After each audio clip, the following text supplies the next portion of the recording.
My name is Hannah and I'm currently in the first year of my PhD at the University of Manchester and I'm on the Medical Research Council Doctoral Training Partnership. I completed my psychology undergraduate degree here at Manchester from 2013 to 2016 before going on to train as a midwife. I then completed my midwifery training in 2019 and I've worked clinically as a midwife for 3 years. I'm now completing my PhD full-time and I still do some clinical work about once a month. Brilliant. Thank you very much, Hannah. So you've told us a little bit there about you. Please, can you tell us a little bit more now about your PhD work? So you're a first year PhD student. Tell us a little bit more about what the next 3 years have in store for you, please. So the title of my research is How Can Midwives Utilise the Teachable Moment of Pregnancy to Engage Women in Health Behaviour Change? A focus on the role of language. The research brings together my background in psychology and midwifery as it's all about how midwives can support pregnant women to engage in healthier behaviours. We know that pregnancy is a teachable moment as women are motivated to change their behaviour, such as stopping smoking, stopping drinking alcohol, as well as exercising, eating a healthy diet and having vaccinations.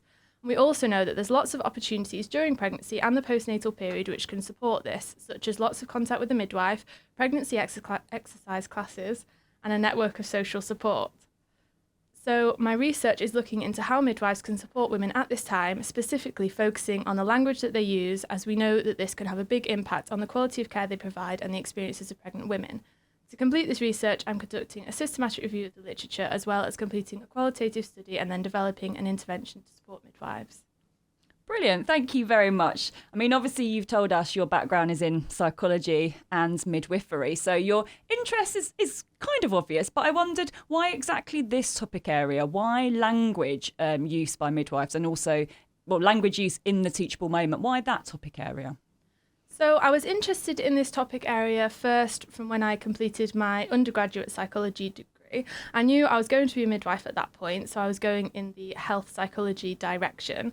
I started doing some research with Debbie and we published a paper together about GPs and the behaviour change for women in the postnatal period, and that's what got my interest in this area.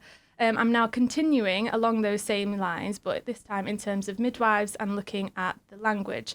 So we know language is a really important area within maternity at the moment. There's been lots of reports happening which have shown poor care happening and poor outcomes happening at different hospitals throughout the UK. And lots of these things come back to communication and more specifically the language that we use. And we know that the language that health professionals use can have a massive impact on the experiences of pregnant women and their families.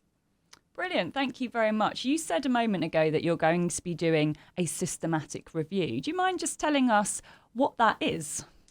So a systematic review is quite often the starting point of research. So you get together all the literature on that topic area and narrow it down and analyse what there is out there already. This can give you a really good focus and give you a gap in the research and can form the direction that your research is going to take.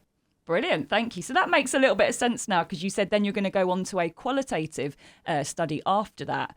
What, for those listening who maybe don't know what that means, a qualitative study, what is a qualitative study?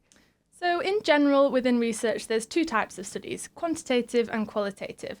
Quantitative studies will be things like finding out if a drug works, for example, whereas qualitative is much more about finding out people's experiences. So we do this by way of interviews, focus groups, things like this, and you get to understand people's experiences of that phenomenon. Brilliant. Thank you very much, Hannah. So people might be listening thinking, oh, I'm interested in this. Either I fit the remit, I'm a midwife, or I'm somebody going through pregnancy or that postnatal stage and I've been making some changes or I'm thinking about making changes.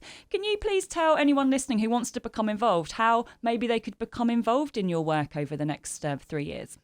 So there's various ways that you'll be able to get involved. So I will be creating a public and patient involvement group.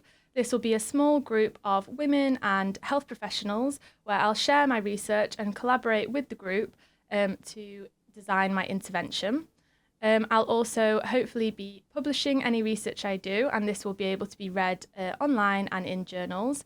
I'll also need participants for my studies. So at the moment, these will be midwives. So if there's any midwives listening that think this is an area they might be interested in, then let me know and you could be involved in my research. And if you do Google Hannah Talbot on the University of Manchester's webpage, you will also find her email address there. Brilliant. Can I just ask you, you've told us nicely now about what you're planning to do over the next 3 years, about how people can get involved. What do you hope to gain by the end of this PhD? So my ultimate goal, I would love to have a career in research and continue my research in some capacity after I finish my PhD. My overarching aim is that I would love to use my psychology and midwifery knowledge to be able to improve the care experiences of women and their families. And this exact PhD, what kind of outputs do you think you'll have from it? So I hope to have a qualitative study which will hopefully be published, and this will be about the language that midwives use within their conversations about behaviour change. I'll also be hoping to create an intervention which midwives will use, which will help them with these conversations within their clinical practice.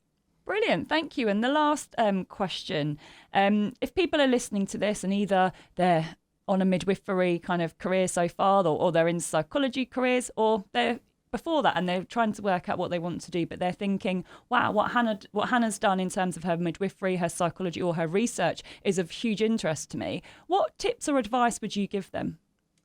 I think if you're a midwife listening and research is an area that you want to get into, it's not necessarily the normal route that you take as part of progression as a midwife. So I would say it's more difficult than other areas to go into. But my number one tip would be mentorship. Find a good relationship with a midwife that you know, a midwife in the academic field who can support you and mentor you and steer you in the right direction to start a career in research. Brilliant. Thank you very much, Hannah, and good luck with your PhD studies. Thank you.